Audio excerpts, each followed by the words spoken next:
ഹിറ്റ്ലറിന്റെ ഭരണകാലത്ത് ഹിറ്റ്ലർ കഴിക്കാൻ പോകുന്ന ഭക്ഷണം ഒരു കൂട്ടം സ്ത്രീകളെ കൊണ്ട് നിർബന്ധപൂർവ്വം കഴിപ്പിച്ചു നോക്കുന്ന ഒരു രീതി നിലവിലുണ്ടായിരുന്നു. ഈ സ്ത്രീകളെ ഫുഡ് ടേസ്റ്റിംഗ് സ്ക്വാഡ് എന്ന പേരിലായിരുന്നു അറിയപ്പെട്ടിരുന്നത്.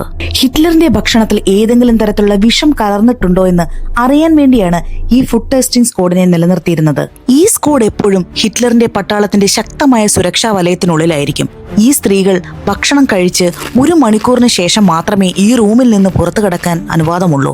ഹിറ്റ്ലറിന് കഴിക്കാൻ കൊടുക്കേണ്ടുന്ന ഭക്ഷണത്തിന്റെ ഒരു ഭാഗം ആദ്യം ഈ സ്ത്രീകൾക്ക് കൊടുത്ത് 1 മണിക്കൂറിനുള്ളിൽ ഇവർക്കാർക്കും ഒന്നും സംഭവിച്ചില്ലെന്ന് ഉറപ്പുവരുത്തിയിട്ട് മാത്രമേ ഈ റൂമിൽ നിന്നും ഇവർക്ക് പുറത്തു കടക്കാൻ അനുവാദമുള്ളൂ.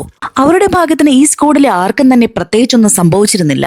2ാം ലോക മഹായുദ്ധവും തുടർന്നുള്ള പ്രശ്നങ്ങളുമൊക്കെ അതിജീവിച്ച് 2012 ആയപ്പോഴേക്കും 95 വയസ്സെത്തിയ മാർഗോ വോൾക്ക് എന്ന ഒരു സ്ത്രീ ഇംഗ്ലീഷ് പത്രത്തിന് നൽകിയ ഒരു അഭിമുഖത്തിലാണ് ഹിറ്റ്ലറിന്റെ ഫുഡ് ടേസ്റ്റിംഗ് സ്ക്വാഡിലെ ഒരു അംഗമായിരുന്നു അവരെന്നും ഇങ്ങനൊരു സ്ക്വാഡ് നിലനിന്നിരുന്നു എന്നും പുറം ലോകം അറിയുന്നത്.